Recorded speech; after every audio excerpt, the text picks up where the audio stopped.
რეალურად ახლა ჩვენ თუ ყველაფერს დავანებებთ პრაქტიკულს თავს და სახელმძღვანელოებში ჩავხედავთ რა წერია რომ პირველი რაც დედამ უნდა უზრუნველყოს ეს არის ტოტალური უსაფრთხოების განცდა. არ უნდა ვიყოთ იდეალურები, ჩვენ უნდა ვიყოთ საკმარისად კარგი დედები.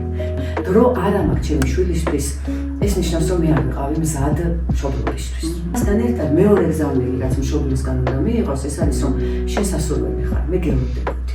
ჩემთვის შენ ვიყავი რაღაცა ახლიდან დაბადება, შენი გაჩენა. სამი რვიანის წესი რაც სხვებს ვასწავლედი და ვურჩევდი ხოლმე მე ვერასდროს ვერ ვიცავდი, დავიცვა რაც ნიშნავს იმას რომ 8 საათი მეძინოს, 8 საათი ვიმუშაო და მესამე 8 საათი გავატარო ჩემს საყვარელ ადამიანებთან ერთად. მე ვარ ის წერტილი, სადაც ყოველთვის შეუძლიათ მომბრუნება. აქ როგორც აი მთავარი მოსაბრუნებელი წერტილი, სადაც როცა გაგიჭირდება მოხვალ სითბოს მიიღებ, ზრუნველობას მიიღებ, დაიტენები და მე ისე წაყვანი დღეს შენი გზა. დევანდელ რეალობაში, საქართველოში იყო დედა, იყო მშობელი, უკვე თავისთავად გმირობა. მოვახერხოთ ის რომ ემოციურად მიუწვდომელი მშობელი კი არ ვიყო, არამედ ვიყო მის გვერდით ემოციურად მე ვიყო მისი დასაყრდენი. მე როგორც ხალხს, როგორც პიროვნებას, როგორც ადამიანს უნდა მქონდეს დრო საკუთარი თავისთვის. არასდროს არ უნდა წარმოვიდგინოთ, რომ შვილები არიან ჩვენი რაღაცა წარმოდებული პროექტები. გამარჯობა, თქვენ უყურებთ პოდკასტ ურთიერთობებზე. მე ლიკა მერაბიშვილი. სანამ დღევანდელი ეპიზოდის თემას გაგაცნობთ, მინდა გთხოვოთ, რომ გამოიწეროთ ჩვენი არხი და ეპიზოდის ყურებისას დაგვიტოვოთ კითხვა, კომენტარი. თქვენი ჩართულობა ძალიან მნიშვნელოვანია ჩვენთვის. დღევანდელი ეპიზოდის თემა არის დაკავებული მშობლის და შვილის ურთიერთობა.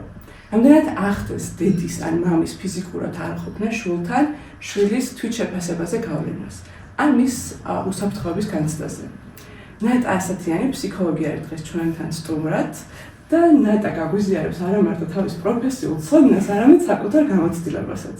ნატა ძალიან დიდი მადლობა, რომ ხარ ჩვენთან, მაგრამ სანამ გაგაცნობ როგორც ფსიქოლოგს ან როგორც დედას ან შვილს, მინდა მაყურებელს უთხრა, რომ ნატა იყო უნდა მეთქვა, მაგრამ არა არის ჩემი ლექტორი, და რაღაცები არის, რაც თავდება და სულ გრძელდება და შენი ის ცოდნა რაც მომეცი ცხოვრებაში ძალიან მოდგება. დიდი მადლობა ამისთვის და ასევე ხარ ჩვენთვის მაგალითი, როგორ შეიძლება რომ საკუთარი შრომით მიაღწიო რაღაცებს და მე როგორც ესე გარე მაყურებელი ყოველდღე ყოველდღე ვიცი რომ დღემდე შრომობ და სულ სხვადასხვა კუთხით ხედავ ყოველდღიურად. ხან სათხარ, ხან სად, მაგრამ რა თავარია სულ აკეთებ და დიდი მადლობა რომ დღეს ჩვენთან ერთად ხარ. ძალიან დიდი მადლობა. ასეთ არაჩვეულებრივ შესავალს არ ველოდებოდი, ლიკა, მე სულ ცხადია მახსოვ ხარ და მართლაც ეს არ ქრება ეს ურთიერთობა არსად და აი როცა კი ალბათ ხა კოლეგები დამეთანხმებიან, არის ხოლმე დამღლელი პერიოდებიც ჩვენს საქმიანობაში, მაგრამ აი შენაირი სტუდენტი რომ გახსენებს თავს, ყველანაირი დაღლილობა ქრება, იმიტომ რომ აი ეს ურთიერთობა რაც მე უკვე გრძელდება, უკვე პროფესიული ხო, იმიტომ რომ ჩვენ ახლა კოლეგები ვართ და ძალიან მეამაყება მეც ასევე. და ყოველთვის შორიდან ძალიან გეფერები, სადაც არ უნდა დაგიგახო. და მიხარია რომ აქ უკვე მოვედი როგორც წამყვან, პოდკასტის წამყვან ლიკასთან. მადლობა და ყოველთვის გრძნობ შენს ხარდაჭერას და დიდი მადლობა ამისთვის. ნატა, მოდი გადავიდეთ თემაზე. შენ ხარ როგორც დაკავებული დედა, შენი ორი შვილისთვის, ასევე იყავი და შეიძლება ითქვას ხარ დაკავებული დედის და მამის შვილი. კი ბატონო. ქალბატონი იმო, ვინც არის ის იმასახაძე, არის ნატას დედა და დარწმუნებული ვარ, რომ შენ უკეთ მოყვები შენს ბავშვობაზე, მაგრამ დარწმუნებული ვარ, რომ ძალიან დაკავებული იყო და ხშირად ფიზიკურად, სულ ფიზიკურად ალბათ არ ქონდა ცდომა დედასთან. პატარა ნატას განცდები მინდა, როგორ გრძნობდი ამ ყველაფერს, ალბათ დადებითი საუარყოფითიც იყო და რომ გაგუსიარო. დიდი სიამოვნებით, მადლობა ამ თემაზე მოწვევისთვის. დაკავებული საქმიანი დედა ეს თემა ჩემთვის ძალიან ახლობელია, როგორც აღნიშნე, იმიტომ რომ მე თავად ვარ საქმიანი თუ დაკავებული დედა, რაც პროფესიულადაც საინტერესოა ხოლმე ამაზე საუბარი და პირადადაც ძალიან ემოციური თემაა, იმიტომ რომ უდაოა რომ მე პირადად ჩემს შვილებს ამაზე ვისაუბრებთ დღევანდელი პოდკასტის ფარგლებში დავაკელი რაღაცები დღევანდელი გადასახედიდან ცალსახად ჩემი დაკავებულობით. რაც შეეხება ჩემ პირად უკვე როგორც შვილის გამოცდილებას, მართალი ხარ, მე მართლაც გავიზარდე ოჯახში რომლის დედასაც მთელი საქართველო იცნობდა. ირმას კონცერტებიც ჰქონდა, ირმას გასტროლებიც ჰქონდა ხოლმე, მაგრამ აი ესეთი უცნაური ამბავი იყო ჩემს ბავშვობაში, რომ მე ერთი წუთითაც არ მიგძნია, რომ დედა არ იყო ჩემთან. და აი მართლაც შემდგომ უკვე სახელმძღვანელოებში რომ მკითხულობთ, რომ მიჯაჭვულობა და დადება პოზიტიური და უსაფრთხო მიჯაჭვულობა როგორ ყალიბდება და ყალიბდება იმით, რომ ბავშვს ვაძლევთ, როცა მასთან ვართ და ამასაც ვისაუბრებთ ალბათ, რას უნდა ვაძლევდეთ, ხო? როცა მასთან ვართ 100%-იან ყურადღებას, უსაფრთხოების განცდას და იმ გზავნილებს, რასაც უნდა უგზავნიდეს დედაშვილს, ამას ალბათ 100%-ით ვიღებდი მაშინ ჩემი მშობლებისგან. ამას დაემატა 90-იანი წლების ძალიან რთული პერიოდი ჩემი ბავშვობა, შენი ბავშვობისგან განსხვავებით 90-იან წლებში იყო, რაც ნიშნავდა იმას, რომ მართლა ფიზიკური გადარჩენისთვის იბრძოდა ჩვენი მშობლების თაობა და აქედან გამომდინარე თითქოს ამაზე მე ფსიქოლოგებიც საუბრობენ ხოლმე, ხო, რომ არ იყო სივრცეც არ იყო იმის, რომ მე მეწუწუნა რაღაცეებზე მაშინ, იმიტომ რომ მაშინ მართლა უბრალოდ ფიზიკური უსაფრთხოება და საჭმლის სახლში ქონა იყო ნომერ პირველი ამოცანა და რომ არ გციებოდა სახლში, აი ეს იყო და ამის იქეთ რომ დღევანდელი გადასახედიდან ვუყურებ, რომ რა მომცა ირმამ, იმამ ძალიან ბევრი რაღაცა მომცა და როგორ მოახერხა არც ვიცი. დღევანდელი ხელშეწყობის უფრო მეტი პირობებში მე ვერ ვახერხებ დედასთან ისწრებოდი და არა ბევრი იმას, რასაც ირმა ახერხებდა, მე აბსოლუტურად დედასთან გავიზარდე, ხო. თან მეორე შვილი ვიყავი, ჩვენ ეს ხო მიყვარს ხოლმე ამის გააზრება, რომ რეალურად ხა რამდენი ცოდნაც არ უნდა გქონდეს ფსიქოლოგიაზე, ჩვენ მაინც რაღაცა კეთებით ვსწავლობთ, ხო და პირველ შვილთან უფრო მეტ შეცდომას ვუშვებთ და პირველი შვილთან უფრო მეც ვწოდავთ როგორც მშობლები და შემდეგ ამ გამოცდილებით მომდევნო შვილებთან ვასწორებთ ხოლმე საქმეს და ჩემთან მე მეორე ვიყავი, დიდი შუალედი იყო შვილებს შორის და ჩემ შემთხვევაში უფრო გაცნობიერებული იყო ირმას მხრიდან რომ იყო დედა. არ წარმომიდგენია ამაზე უფრო მეტი სიახლოვე, ამაზე უფრო მეტი სიყვარული, რაც მათ მომცეს და დღემდე მაძლევენ, მე მიმეღო. უბრალოდ აღარ არის სივრცე მეტი სიყვარულის, რაც მათ დამიდასტურეს ამდენი წლის განმავლობაში და აქედან გამომდინარე, რომ ვიაზრებ ხოლმე, რომ დაკავებული მშობელი, მე არ მყავდა დაკავებული მშობელი, მე ძალიან გვერდში მყოფი მშობელი მყავდა, რაც თავარია ემოციურად, იმიტომ რომ შესავალში შენ ახსენე ხო, ფიზიკურად როცა არა, ფიზიკურად შეიძლება ჩემთან არ იყოს, მაგრამ როგორ უნდა იყოს, ამაზე ვისაუბრებთ ალბათ. აი მეც ჩემს გამოცდილებას გაგიზიარებ, დედა ჩემიც ექიმია და შესაბამისად დღემდე მუშაობს. ეხლა რომ ყვებოდი შენს ბავშვობას, რომ აი არ მიგზნია ან დედობა ან მამობა, ზუსტად მეც იგივე განცდა მაქვს, რომ ვფიქრდები არ მქონდა ეს, რომ აი დედა მაკალდა ბავშვობაში. შეიძლება იმიტომ, რომ მაშინ კიდე ის პერიოდი იყო, რომ 2-3 წელთან მერე ჩემი ძმაც იყო, ჩემთან გაატარა რაღაცა პერიოდი დედამ და მე უკვე როდესაც მორიგეობაზე მიდიოდა, მე მივყავდი. მე მახსოვს სამწყობში გატარებული ხამები და იქ დაწერილი დავალება და დედას იქთანი როგორ მიხმარებოდა დავალების დაწერაში. ანუ დედასთან კავშირი მეც მქონდა. და ასევე იყო ჩართული ყველაფერში.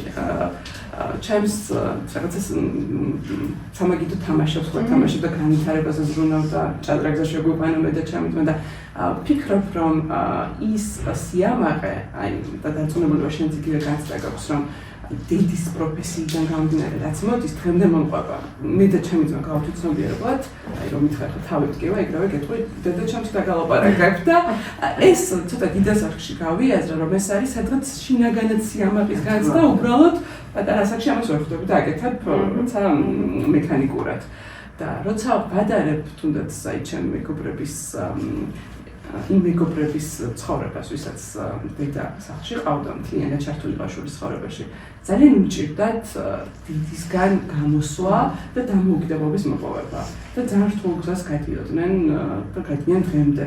და რა შევედარებთ? კი, ძალიან კარგი აქცენტები დასვი. რა თქმა უნდა, დედა როცა არის დაკავებული, რა თვალსაზრისით, რომ მას აქვს პროფესია, ამ პროფესიაში იხარჯება, არის თვითრეალიზებული, ამიტომ რას აჩვენებს შვილს? შვილებს აჩვენებს, რომ პასუხისმგებლობის გრძნობა მნიშვნელოვანია, საკუთარი პროფესიის, საკუთარი ინტერესის გაღვივება მნიშვნელოვანია.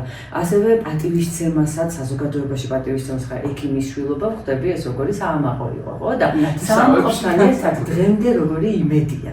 და აი ეს მთავარი მოგცა ხა რომ გისმენდი ძალიან სააშკარაოა რომ დედა კი იყო დაკავებული შეიძლება ღამეებით ვერ მოდიოდა იმიტომ რომ კლინიკაში ათენებდა მაგრამ საყრდენი მოგცა, იმედი უსაფრთხოების და იმედის საყრდენი მოგცა და რეალურად ახლა ჩვენ თუ ყველაფერს დავანებებთ პრაქტიკულ სწავლას და სახელმძღვანელოებს ჩავხედავთ რა წერია რომ პირველი რაც დედამ უნდა უზრუნველყოს ეს არის ტოტალური უსაფრთხოების განცდა და უნდა გეიმედებოდეს დედა.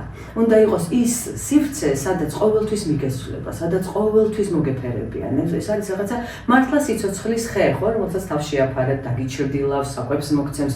აქედან გამომდინარე, ამ ფუნქციებს თუ ასრულებს დედა და პარალელურად დაკავებულია, ეს არის ალბათ იდეალური ფორმულა. იმიტომ რომ რა თქმა უნდა, ჩვენ არ უნდა დავავიწყოთ, თვით რეალიზება არის ადამიანის მოთხოვნილებების ნომერ ყველაზე უპირატესი, ხო, ასე ვთქვათ, გვირგვინზე რაც დევს ჩვენი მოთხოვნილებების პირამიდაზე, მასლოვსაც დაუჯერებთ და აქედან გამომდინარე, თვით რეალიზებული დედის შვილობა ძალიან ბევრ რაღაცას გვაძლევს. თუმცა, ისიც არ უნდა დავავიწყოთ, რომ მე და შენ ახლა გამონაკლისებზე ვსაუბრობთ, იმიტომ რომ ეს მარტო რაღაცა ზეციურ საქართველოში თუ წარმოვიდგენთ, რომ ყველა დაკავებული დედა რეალიზებაზეა ორიენტირებული, არ არის სამწუხაროდ ასე. საქართველოში დღეს დედები მუშაობენ ორ სამსახურში, ზეგანაკვეთურ შრომაში, იმიტომ რომ უბრალოდ ფიზიკურად თვითონ-თვენდე მიიტანონ საკუთარი და საკუთარი შვილების და აქ ეხა რეალიზებაზე ლაპარაკი ზედმეტია და აქ აი იმ რაღაცა გზავნილების მიცემაზე შვილისთვისაც ზედმეტია ლაპარაკი, ხო? მაგრამ აქ ეხა სხვაგან წაგვიყვანს ეს თემა, ეს არის სოციალური მხარდაჭერა, დედების და რაღაცა მსგავსი სისტემა ქვეყანაში უნდა არსებობდეს. თუმცა დრამატულად რომ არ ჟღერდეს, ხო? მე შეიძლება ვიყო დაკავებული, მე შეიძლება ორ სამსახურში მუშაობდი, იმიტომ რომ სწორედ ფიზიკურად შეიძლება მუშაობდი, ისეთი დაღლილი მივდიოდი სახლში, რომ სამაგიდო თამაშისთვის დრო არ მქონდეს და მესმის ყველა ასეთი დედის და მართლაც ასეთი დედების ალბათ უნდა ძალიან ბევრი მოვიფეროთ, იმიტომ წარმოუდგენელ პასუხისმგებლობას ზიდავენ მხრებით, მაგრამ ასეთ დროსაც ყველა შემთხვევა მიდის იქამდე, რომ თავარია ბავშვი გრძნობდეს ტოტალური სიყვარულის განცდას. გიღებ ისეთად როგორიც ვარ. აი ეს უნდა იყოს მთავარი გზავნილი. როგორ ვაგრძნობინოთ, უნდა ვაგრძნობინოთ, ჯერ ერთი იმით უნდა ვაგრძნობინოთ, რომ ჩვენ თვითონ უნდა გავაცნობიეროთ, რომ რა არის მშობლობა. როცა ვსაუბრობთ ხოლმე, ხო, რა არის მშობლობა. როცა ვსაუბრობთ ხოლმე იმაზე, რომ მშობელს რა როლი აქვს, ხო, ეს განმარტებას გავაკეთებ, რამდენი სიტყვა დედას ვახსენებ, იმდენი იგულისხმება, რა თქმა უნდა, მამა და არ იგულისხმება ბიოლოგიური დედა, აქ იგულისხმება ნებისმიერი უფროსი მზრუნველი, რომელიც არის პასუხისმგებელი ფსიქოემოციურ, ფიზიკურ განვითარებაზე ბავშვის, ხო? და უბრალოდ ყველგან ვიტყვი დედას, იმიტომ რომ დედა მაინც ყველაზე უფრო საყვარელი და მთავარი ღერძია, ასე ვთქვათ, და მთავარი საყრდენი.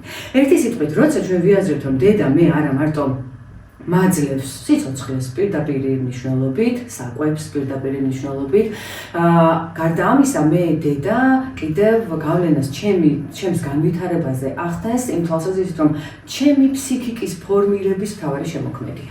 ჩემი თვითშეფასება, რაც შენ შესავალში ახსენე, ჩემი თვითშეფასება როგორი იქნება. ტოქსიკურ ურთიერთობებში რამდენად გადავეშვები, ახლა ეს თემა პოპულარულია, ხო?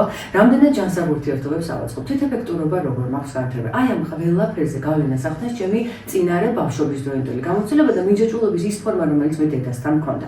და ამას რო ვიაზრებთ, მე მართლა შეიძლება დავფიქრდეთ, რომ ვარ ამ პასუხისმგებლობისთვის მზად და აქ ძალიან მიყვარს დონალდ ვინიკოტი იყო ასეთი ბევრი 10 წლის წინ ფსიქოანალიტიკოსი და პედიატრი, რომელმაც ასეთი ტერმინი შემოგვთავაზა, რომ არ უნდა ვიყოთ იდეალურები, ჩვენ უნდა ვიყოთ საკმარისად კარგი დედები. და რას ნიშნავს საკმარისად კარგი მშობელი? საკმარისად კარგი მშობელი ნიშნავს იმას, რომ თავიდან 100%-ით ვარ ჩართული ბავშვის ცხოვრებაში, იმიტომ რომ ჩემს გარეშე ბავშვი ვერ გადარჩება. მე ვარ მთავარი გარანტორი მისი ფიზიკური უსაფრთხოების, ემოციური უსაფრთხოების და აი მისი გარემოსთან ადაპტაციის მთავარი ადამიანი ვარ. და დროსთან ერთად, ზრდასთან ერთად ჩემი შვილის ნელ-ნელა განზევდგები და ვუთავისუფლებ სივრცეს იმისთვის, რომ თვითონ გადადგას ნაბიჯები და დამოუკიდებლობა მივცე. აი ეს არის იდეალური მშობლობა, რომელიც ხა არ არის ცხადია მარტივი, მაგრამ არავინ არ გითხრა, რომ ეს ცხოვრება მარტივია, ან მშობლობა იქნებოდა მარტივი, ხო, რთულია, მაგრამ ეს არის ის ფორმულა, რომელიც თუ ჩავდებთ ძალისხმევას, თუ გაცნობიერებულად მიუდგებით ამას, მე მგონი მარტივად შევძლებთ. იმიტომ რომ დრო არ მაქვს ჩემი შვილისთვის ეს ნიშნავს, რომ მე არ ვიყავი მზად მშობლობისთვის. მძიმედ ჟღერს შეიძლება, მაგრამ სამწუხაროდ ასეა. აქვს თუ არა მნიშვნელობა დაკავებული დედა და დაკავებული მამა აი ამ ჩართულობას ბავშვთან, იმიტომ რომ მე არ მყავს შვილი, მაგრამ მყავს მიშვილი, რომელსაც ვუყურებ, როგორ დიდ გავლენას ახდენს მისი დედის ჩართულობა. ძალიან განვითარებული იმასთან შედარებით, რაც უნდა იყოს. მაგრამ დედამისი სულ ცდილობდა თუნდაც დამოუკიდებლობას მიეჩვია, საკვები მარტო მიიღო და 2 წლის არის და ბაღშიც კი სხვა ჯგუფში ჩასვას უბრალოდ დასრულდა. ასევე მამა არის ჩემი ძმა ძალიან ჩართული ბავშვის აღზრდაში. აქვს თუ არა, იმიტომ ხშირად საქართველოში კი ხალხი თანამედროვე სამყაროში წამოვიდა, რომ დიდაც ძირითადად გასულია და როგორც ჩვენ თქვი, ელემენტარული საკვების საძიებლად მინიმუმ წასულია თუ არა საკუთარი განვითარებისთვის, მამა მაინც ალბათ პროფესიონალურად უფრო მეტად საქართველოში არის არასახში და რაც თავარია, ზოგიერთ კულტურაში და ზოგიერთ ადგილას გვაქვს ის, რომ დიდი უფრო მეტად მიიღო ჩართული ბავშვი და ბავშვის აღზრდაში და არა მამა. აი მამის როლზეც რომ ვისაუბროთ, დაკავებულია თუ არა დაკავებული, რა გავლენა აქვს ბავშვის განვითარებაზე. რა თქმა უნდა, ორივე მშობელი დიდ გავლენას ახდენს ბავშვის განვითარებაზე და ორივე მშობელი უნდა ფიგურირებდეს. აქ მეორე მომენტია, რომ ჩვენ შეიძლება გვიყურებენ მარტოხელა დედები, რომელებიც ასევე უნდა ვანუგეშოთ, იმიტომ რომ მათ შეუძლიათ ასევე გავუწიონ შვილს ითავონ, ასე ვთქვათ, ორივე მშობლის როლი. შეიძლება მამა თუ არ არის შვილთან გვერდით, მამის როლი რომელიმე სხვა ოჯახის წევრმა შეასრულოს, ესეც არის, მაგრამ ძირითადი აქ რა არის, რომ უსაფრთხოება და ზრუნვა. უსაფრთხოებაში მამაც დიდი წილით შემოდის, მაგრამ აი ზრუნვა თავისი ფსიქოლოგიური თავისებურებებიდან გამომდინარე, ზრუნველი უფრო მეტად არის დედა. ამიტომ ორივეს როლი, რა თქმა უნდა, დრამატულად მნიშვნელოვანია, მაგრამ ვერავავთ გვერდს ფიზიოლოგიურ თავისებურებებს, ხო? 9 თვერო მუცელში ყავს დედას შვილი. შემდგომ რომ ბუნებრივ კვებაზე ყავს და მე ძალიან დიდი ქომაგი ვარ ბუნებრივი კვების, მე ორივე შვილი გავზარდე ბუნებრივ კვებაზე წლამდე, იმიტომ რომ აი ეს სუფთა ცხეულებრივი სიახლოვე, რასაც დედა შვილს აძლევს. ამას ამ დოზით მამა ვერ მისცემს. ხა იდეალურ მოწყობაზე თუ საუბრობთ ოჯახის, ხო? თორე რა თქმა უნდა, ხა არის ცვლილებები ოჯახში და ამ ცვლილებებს უნდა მოვერგოთ და მაქსიმალურად ისევ ბავშვის ნაკლებად დაზიანების ხარჯზე ჩვენ რაღაცები როლები შევითავსოთ, ხო? მაგრამ ცხადია, ორივეს ძალიან დიდი მნიშვნელობა აქვს. ძალიან არასწორია, როცა მამა იმიტომ რომ ეს ვთქვათ რაღაცა გენდერული როლიდან გამომდინარე შემომტანი უნდა იყოს და უნდა იმუშაოს ძალიან ბევრი და დილით რო გადის სამსახურში ღამე მოდის და უმეტესად როცა ვთქვათ დედაა, იმიტომ რომ მამის როლი ამ შემთხვევაში ძალიან მნიშვნელოვანია და საჭიროა ბავშვის განვითარებაში, ხო? და აქედან გამომდინარე ისევ იქ მივდივართ, რომ მე გაცნობიერებულად უნდა შევაბიჯო, როგორც ქალმა, ასევე კაცმა მშობლობაში ფეხი. და ეს არ უნდა იყოს შემთხვევითი. რატომ? იმიტომ რომ ერთ-ერთი მთავარი გზავნილი რაც ჩვენ შულს უნდა მივცეთ, ხომ არის, რომ მიყვარხარ და მიყვარხარ უპირობოდ, უყველაფროდ ისეთი როგორიც ხარ და მიყვარხარს არა მარტო სიტყვებით ვეუბნები, არამედ სხეულებრივად, არავერბალური კომუნიკაციითაც ვუდასტურებ მას ყველა ჯერზე, მაგრამ ამასთან ერთად მეორე გზავნილი, რაც მშობლისგან უნდა მიიღოს, ეს არის, რომ შენ სასურველი ხარ, მე გელოდებოდი. ჩემთვის შენ ყავი რაღაცა ახლიდან დაბადება, შენი გაჩენა. ძალიან ხშირად ჩვენ ისე გვიყვებიან ჩვენი ვთქვათ ადამიანებს ისე უყვებიან თავიანთი მშობლები ისტორიებს, რომ მაგალითად, ნუ დაუგეგმავი ორსულობა იყო და შემთხვევით გავიგეთ და მე აბა რა გვექნა. რა თქმა უნდა, ეს ხო გზავნილია. ეს გზავნილია, რომ შენ ამ ქვეყანაზე არავინ არ გელოდებოდა. და აი ამ მთავარი გზავნილის, რომ მე შენ გელოდებოდი. აი ამ გზავნილის არარსებობა, რა თქმა უნდა, მე ისახება რაში?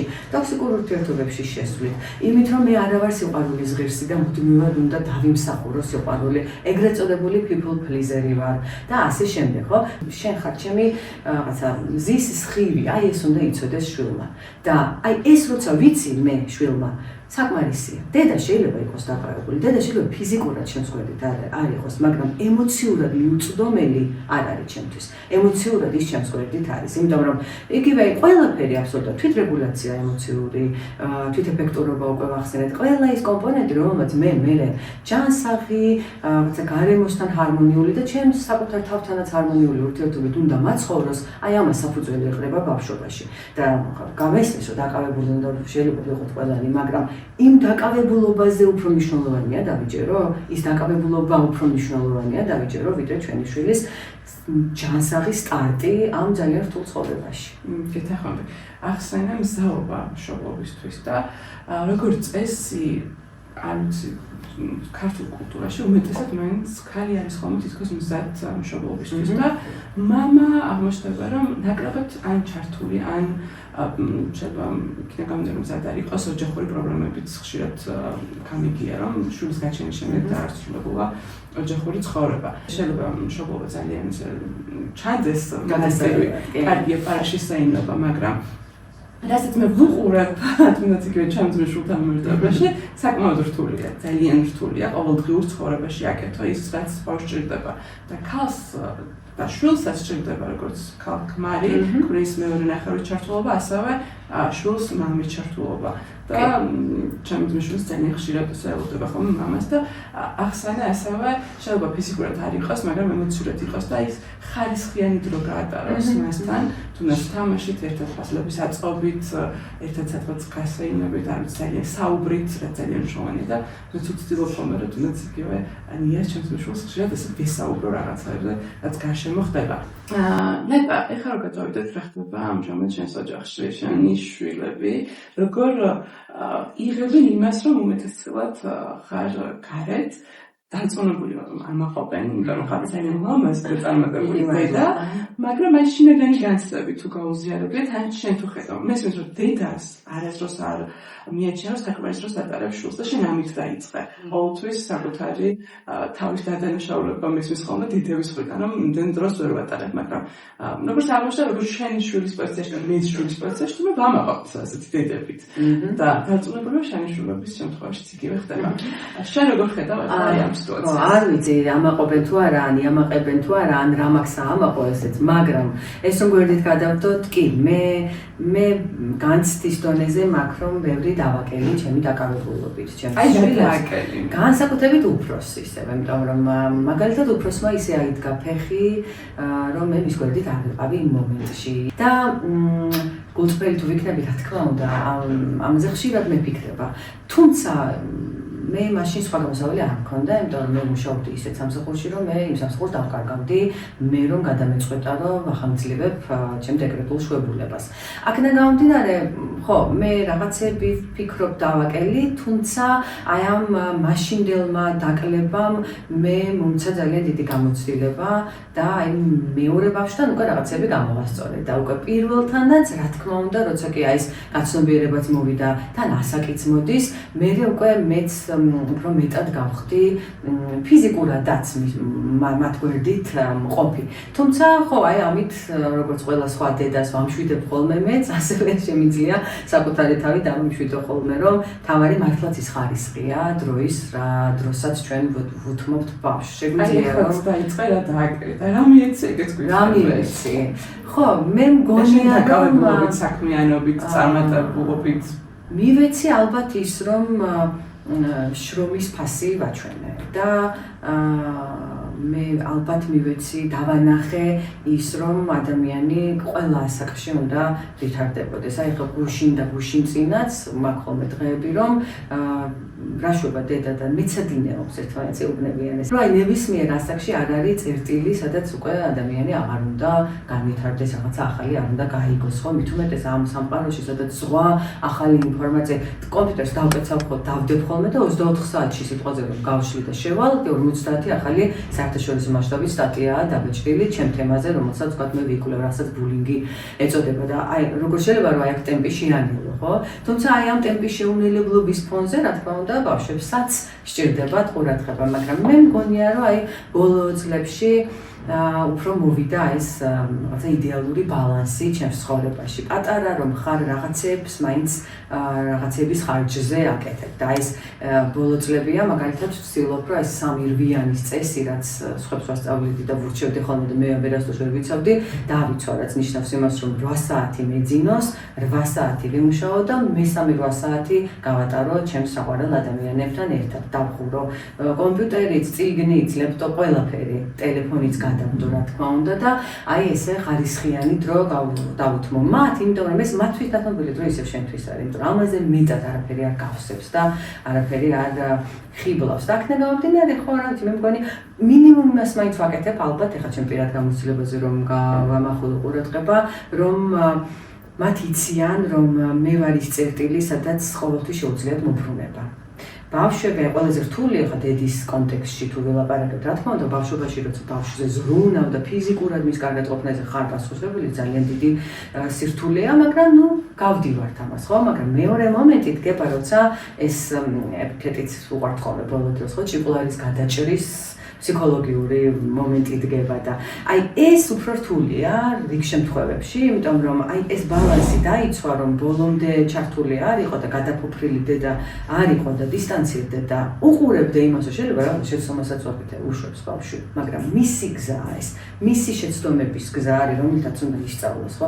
შეცდომის გარეშე ჩვენ შეცდომის რა, ნუ აი გამოცდილების გარეშე ჩვენ ხო ვერ ვითარდებით და ისიც არ მეცოდინება მე რა მომწონს და რა არ მომწონს, თუ მანამდე არ ისაც არ მომწონს, ხო და აი ამ მომენტში რომ უყურებ შენ შვილს, არ ჩაერიო, უბრალოდ გაუშვა ისევ ეს მთავარი გზამბილი, რომ მე აქ ვარ როგორც აი მთავარი მოსაბრუნებელი წერტილი, სადაც როცა გაგიჭირდება მოხვალ სითბოს მიიღებ, ზრუნველობას მიიღებ, დაიტენები და მე ისევ წახვალ იმიტომ შენი გზაა გასავლელი. აი ამაზე რომ გადავეწყოთ თან ქართველი დედები ცოტა ჩვენი სამხრეთული ტემპერამენტით, რა თქმა უნდა რთულია. ამიტომ არის ხოლმე ეს ყბადაღებული თემაც 40 წლის კაცები რომ ჯერ კიდევ ბავშვები არიან დედებისთვის ქართველი და ასე შემდეგ, ხო? იმიტომ რომ აი ეს რომ მე განზე გავდექი, არის რთული და ეხლა ჩემი უფროსი ყოველშაბათში 14 წლის არის და პატარა 10-ის და პატარასთან ჯერ ეს განზე გადგომის ეტაპი თითქოს არ მოსულა. 14 წელი უკვე ის არის, რომ ცოტა თვითონ რაღაცებს უნდა აყვევდეს და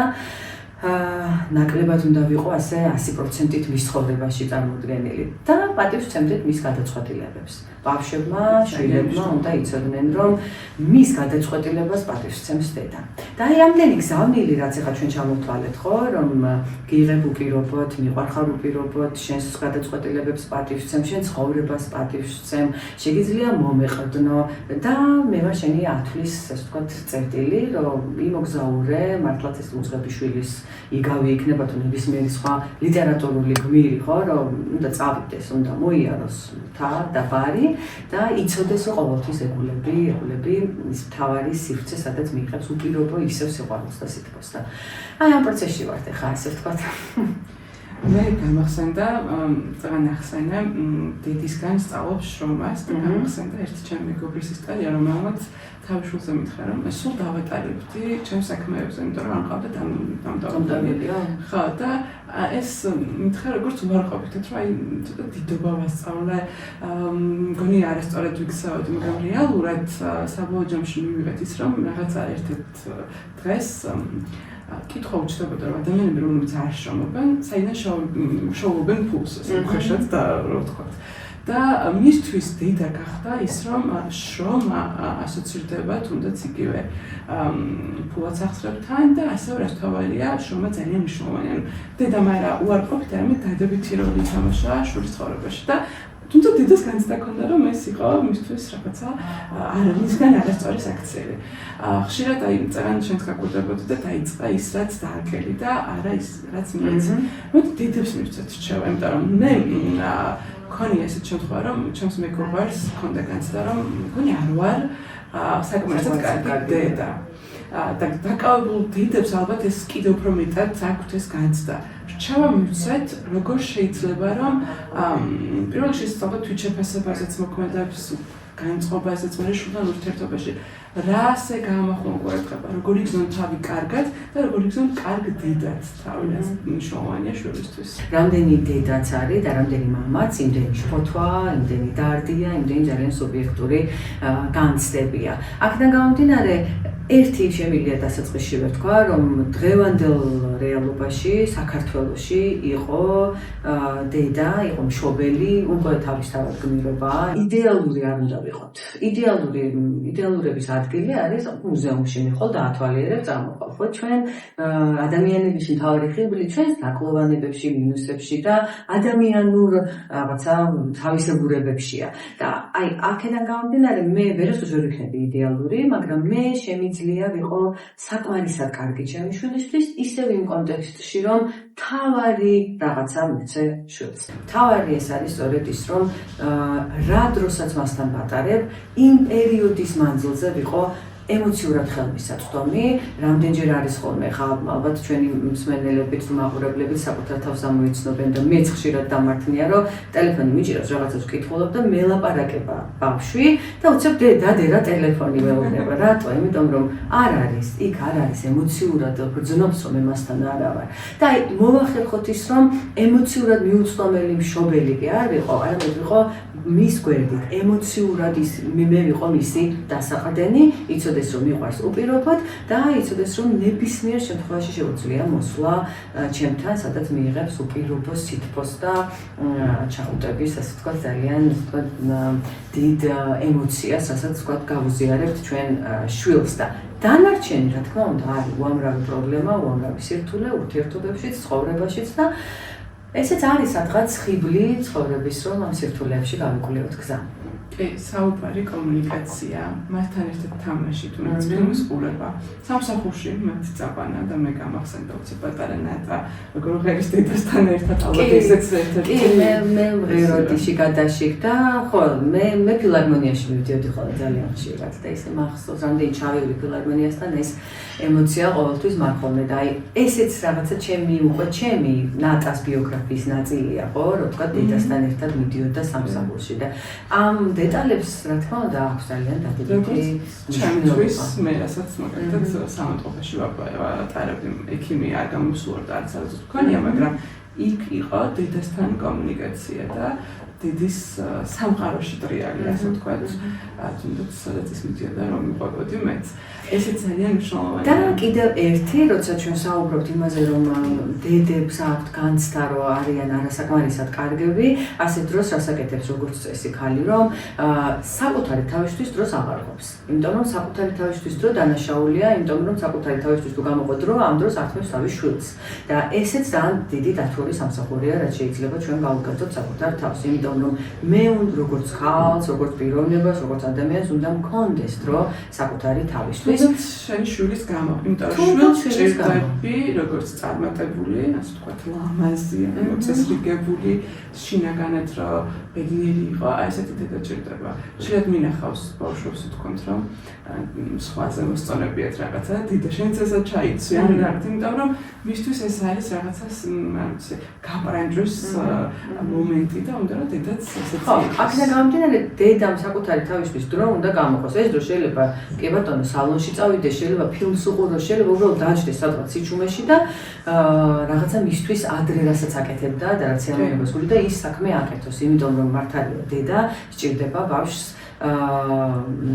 როცა ის არის ემოციურად კარგად და მე თუ არასდროს საკუთარი თავისთვის დრო არ გამოვყავი და თუ გამოვყავი დანაშაულის გრძნობით გამოვყავი, მე ვერ ვიგრძნობ თავს კარგად და კიდევ ერთი და ძალიან მთავარი არასდროს არ უნდა წარმოვიდგინოთ, რომ შვილები არიან ჩვენი რაღაცა წარმოდებული პროექტები და როგორც ჩვენ გვინდა პროექტს როგორც დავფოფინებთ, ხო და ისე განვავითარებთ, როგორც ჩვენ გვინდა და ისეთ მიზანს დავუსახავთ და ისეთ რაღაცა შედეგებზე გავალთ, როგორცაც ჩვენ ვერ მივახციეთ ის შვილმა უნდა მიაღწიოს. არ არის ჩვენი პროექტი, ჩვენი შვილი არ არის და ვერასდროს ვერ ჩვენი განსხვავებული ცხოვრება, როგორიც ჩვენ გვინდა რომ იყოს, ან ისე იცხოვროს, როგორც თქვა ჩვენ ვერ ვიცხოვროთ. და აი ესეც თავიდანვე უნდა გაცნობიერება მოვიდეს, რა თქმა უნდა, რომ ის ცალკე ადამიანია, ცალკე ინტერესებით და პირიქით იმის ინტერესების გაღვივებაში უნდა მაქსიმალურად შევუწყოთ ხელი.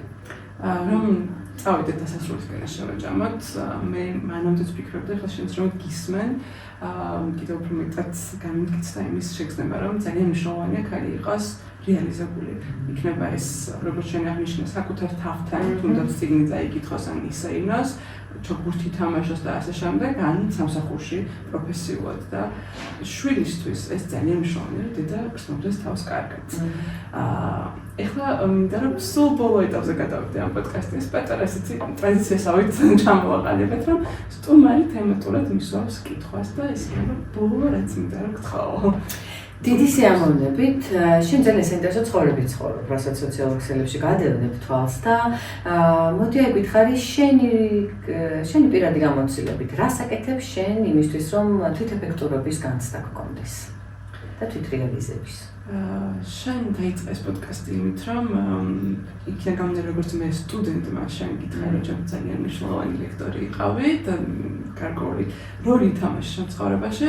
იგივენაირად შემიძლია ვთქვა, რომ მე როდესაც უკავშირს ვიღებ, თუნდაც ჩემი სტუდენტებისგან ის მაძლევს განცდას, რომ უფრო მეტი ვიმუშაო და უფრო მეტად თვითეფექტური ვიყო. ეს რაც უნივერსიტეტს შეეხება და რაც სხვა სამსახურს შეეხება, იქაც არის ის, რომ შედეგს როდესაც ხედავ, ანუ პატარა პროექტი იქნება, რაღაცა გავაკეთე, ვიღაცა შევხვდი, რაღაც ან თუნდაც ელემენტარული შექება მივიღე ჩემი ზემდგომისგან. ან რაღაცა შედეგი დავინახე, რომ რაღაცა გავაკეთე, ძალიან მნიშვნელოვანია და მაძლევს უფრო მეტად ჩართულობის, უფრო მეტ ენერგიას მაძლევს და ასევე ჩემთვის ძალიან მნიშვნელოვანია მრავალფეროვნება. მე არ ვარ ის ადამიანი, რომელიც 10 წავა სამსახურში და 6-ზე მოვა და ორშაბათიდან პარასკევამდე ერთ-ერთი რაღაცას აკეთებს. მე მჭირდება ის, რომ დღეს ერთ უნივერსიტეტში ვიყავ, ამ უნივერსიტეტში რაღაცა იქ ამას ვაკეთებ და ეს კიდევ უფრო მეტ ენერგიას მაძლევს და ჩემთვის ძალიან მნიშვნელოვანია. არაჩვეულებრივად უძღვები ყველა სფეროს. მადლობა, ჩემთვის ლექტორი ნატას და დღემდე მახსოვს ეს პირველი კიბეებზე ამოსვლა, როგორ შემოვედი ჩვენს ლექციაზე.